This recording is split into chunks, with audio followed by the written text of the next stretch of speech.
This is my first long form video that's not a short. And so I'm going to start my testimony. It's really deep, and I've never really gone through it like chronologically. So we're going to start way back into time. 1985, the year I was born. My parents are from Alaska, and I was born in Hawaii, Honolulu. Crazy, right?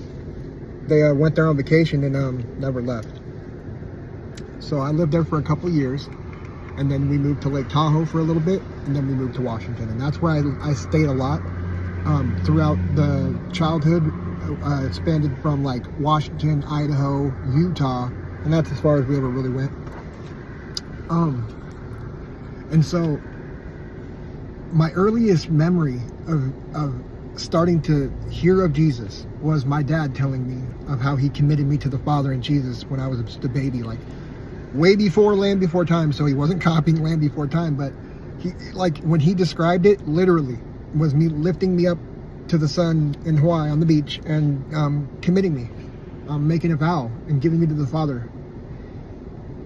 And it's so profound because I've heard that there was, my aunt was there, you know, I heard my mom's told it to me, but just recently my aunt reminded me of it, you know, and I realized that me being born again at 38 is a really long time in between, but it's Jesus showing that he restores, and if he starts a work, he finishes it, right? So yeah, so there's that. But this is the thing, like, that man was only in my life till I was 6, and he married my mom's best friend, and so I never had a really good example of what it is to be a man, or be a what a wife looks like, or what a husband looks like, a good one anyway. He's not a horrible person, you know, but I mean, he did horrible things. I guess we're all that way, right? So he ended up finding Jesus like big time, and being a pastor, Presbyterian pastor. And I remember going out to see him when I was 14, and that's really where I got the gospel for the first time, and I really felt the presence of God so tremendous. And so this really goes to show that, like, it's nothing that we do, because if it was something that we did, it would have, you know, it would have made an impact enough then, right? So that's pretty much in a nutshell. They divorced when I'm 6. Then my mom meets a man 10 years younger, which ends up being the man, like, he was really good to me, coached me in sports, was there from 6 to 13. When they separated, that's where it got really rough, because, you know, I'm dealing with my mom and what she's going through emotionally, being wrecked by my dad, going to marry her best friend, and then you know, the second one failing. And I really got lost in the sauce for the next couple of years, from like 13 to like 13 and beyond, right? And you know, I'm just sorry, Mom, I'm gonna have to go and do a little something here.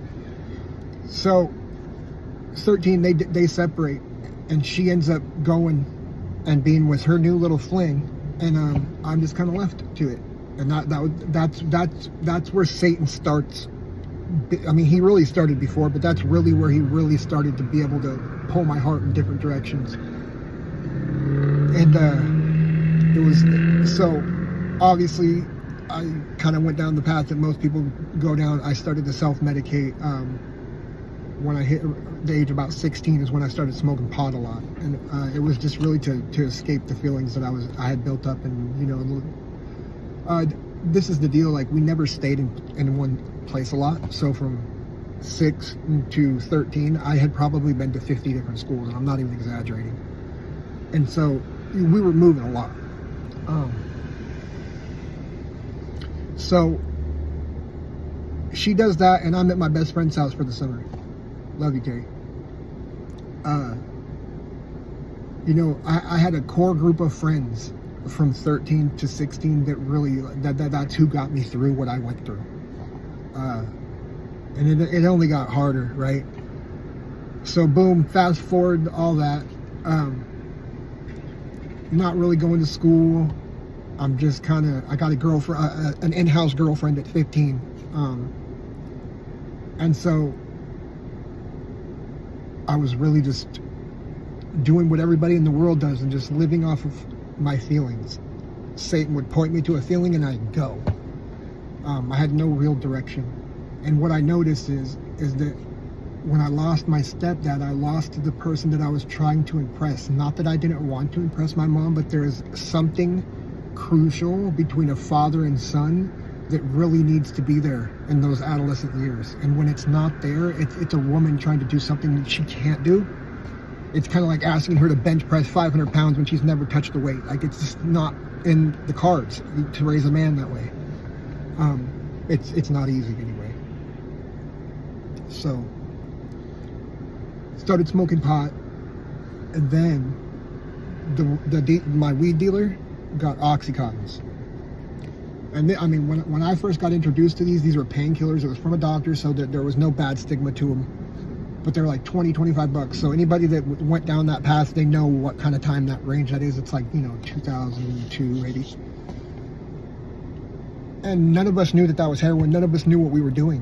And when I say that Oxycontin's heroin, obviously it's not heroin, but there's not much difference. And that's what I'm saying, especially when the 80s were running around. It really threw off the whole generation. I don't know many kids that didn't have problems with them. And that was a very slippery slope all the way into shooting up heroin. Something I would have never done. Like the kid that was me, who I was from 13 to 16, hated that. I grew up with, so look, stepdad was like speed, and they drugged me all over Idaho from 6 to 13, and so I seen what addiction was, and look what he did. I mean, once Satan showed me the button, which is you press this button and you don't got to feel that bad thing, man, I was like, boom, boom, boom, boom, boom. And I'm sure that that's exactly how it works with a lot of people. Satan develops this pain and then exhausts us to a point, and then shows us to comfort and relief. So, Oxycontin, boom. Slowly over about 2 years, it took about 2 years for it to get to the point where I'm selling my life away and an actual junkie. And then a younger friend of mine that I had helped many times, like giving him a place to stay and stuff, he had a pill problem too, but he never touched needles. He just so happened to try shooting up Oxycontin when I enrolled in being a medical assistant. So I was always afraid of needles, so it was never in the cards, except I decided to become an MA because I just had a child, and so I wanted to have a career. And so, boom, we have to practice drawing blood on each other, so the fear of needles goes. And then all of a sudden, Jared, my buddy, just, Satan, I'm telling you, when you find Jesus and then you start to look back at your testimony, you can see where it all happened, and you can see how bad we need Jesus Christ. Because those fiery darts, if you don't have the armor of God, it's over with. So, boom, Jared introduces me to the needle. And I mean, it was an easy math equation. Here I am paying $80 for a pill that can only get me to feel good for maybe a couple of hours, when I can go and spend $40 and be good all day. Oh, come on, bro. Like, and at this point, I've done everything under the sun to get money. So yeah, it was an easy choice. And this is the first time, I would say, like, this is my first time around, right? I would say I had 3 times where I had a go around with drugs, and this was my first time. And it culminated in me I started using and stuff on the east side of in Washington, the east side, like Bellevue. It's like 30 minutes east of Seattle, so nowhere near that drug market. I met somebody I ended up selling drugs downtown, and the Colombians came, and Coke came, and so then Speedballs came, and that's how all this happened. I have skin pops, like there's no skin on my hands. And it's like that all over my legs and my arms. And I'm doing this in my 20s. So, boom, it gets really bad. you know, I'm skipping over a lot, so this is mainly just a summary. I'll probably get deeper, but you know, got to start somewhere, right? So, it gets to the point where I'm selling heroin downtown to fuel my habit, and it really was, I was gonna die. Like, I had all these abscesses going on, and I was skin popping because I didn't want to muscle, because I wanted to shoot up with the coke, and so it's got really bad. And so that's the first time that I got on methadone. And it was so bad because I had all of the wounds at the same time. So you know, like, for somebody that wasn't like that, and then they have all of these superficial wounds, dude, it was so bad. I was wearing baseball gloves everywhere I went, long sleeve everything, compression socks and all that. And this is the thing, under the compression socks, I was spending like $150 a week in gauze and Neosporin just to heal the skin pops, if that can tell you anything. And that went on for a good 2 years, and then because your body can only work on one at a time. But I got better. I got on methadone, I quit the heroin, I got a doctor, I got off the methadone clinic, I got on the pills, I lost my insurance. I talked myself into, oh, you could just find it, because I weaned down to like 20 milligrams a day. And so, boom, I'm like mid-20s. I'm doing good. I have a medical marijuana grow with my mom. There's no reason in the world why I would relapse. And then I start to be friends with my neighbor. And my neighbor has a meth problem. And meth's not heroin, so, you know, and I can control it. I don't need to do it every day. And, you know, it's just a slippery slope. If you don't got Jesus in your life, you'll talk yourself into anything, I'm telling you. You have something that you submit your thoughts to. And so I started to do meth with the neighbor, and that snowballed into getting a habit with benzos and just having a crazy habit. Well, it got to a point where we couldn't find the methadone on the street, and so I was going, like, you know, multiple days and weeks without it, and it was really rough. And of course, there was somebody that could get me heroin. They couldn't get me methadone, but they could get me heroin. And one of the times that I couldn't find pills, I relapsed. So this is the second time I relapsed. And I lost everything. I mean, I had quads, I had 5 dogs, I had a 5-acre lot with a 2-story house, sold all my quads, my dogs. I don't even want to go into that right now, but it was very rough. And this is the thing, like, where the house was, it's in a city that doesn't got much. It's set out from everything else. We're talking an hour and a half from Seattle. And so it was desolate, and it was hard, and it was bad.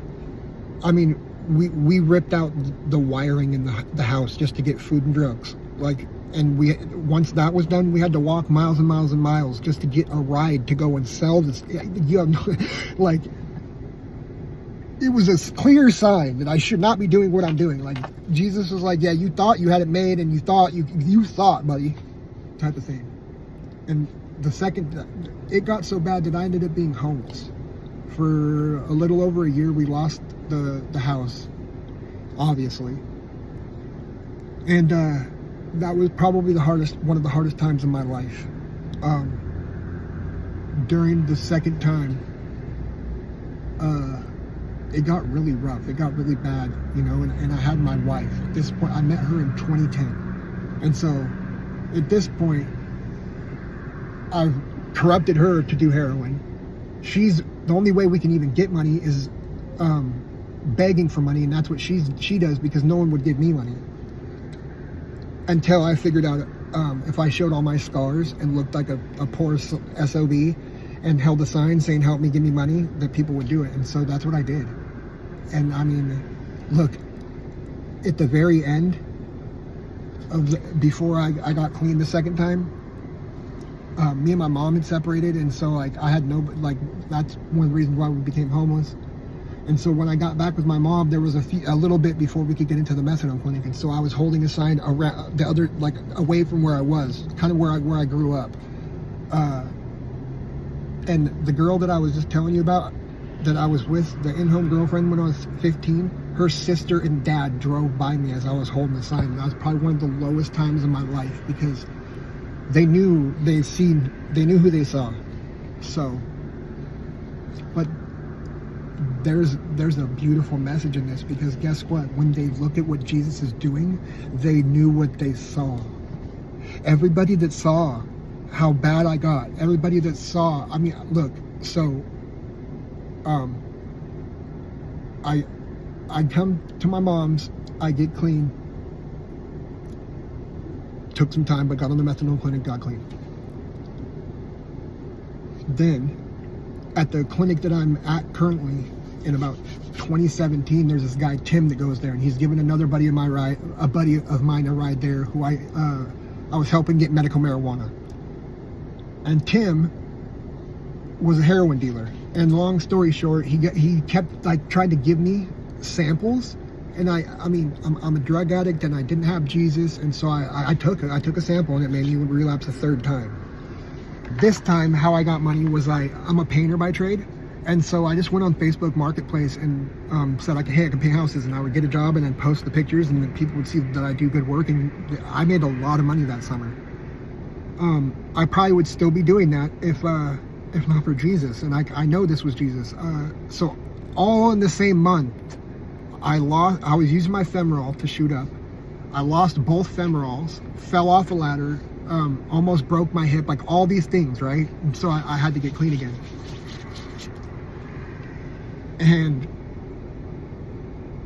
when I got clean, I got osteomyelitis, which was probably from shooting up, because it was in my lower lumbars. And so it's all in the same area. So, and osteomyelitis is an infection in your bones. And so that put me in the hospital for 2 months, and I got up over 500 pounds. I got addicted to benzos again, because of being in the hospital like that was just really rough. And so even after all of that, I fell into alcohol, right? I get out of the hospital, I need to get off the benzos, and the only way I know how to get off anything is substitute it, the methadone. And so that's what I do. I go to alcohol. So I'm going to the clinic dosing 140 milligrams and then going straight to the store, buying a 6-pack of beer and drinking that. And so my weight, it went from, I was like 490 until I started drinking the beer. Then I got way above 500. And then I encountered a near-death experience that got me aware. This got me aware of Jesus and you know, the spiritual battle, like kind of, wait, what? And so that's where I started to seek, and guess what I found? I found when Jesus becomes real, all of your pain gets put in perspective, okay? When Jesus becomes real, he heals you. And this is not like an allegory. This is not like me like making a metaphor. Like, Jesus is real, and he comes into your life and flips the frickin' tables, bro. This has been like a summary of my testimony. There's probably a lot I did leave out, but the gist is there. I'm gonna go through it and refine it and make it better. So whoever's made it this far, thank you for listening. Yeah, Jesus.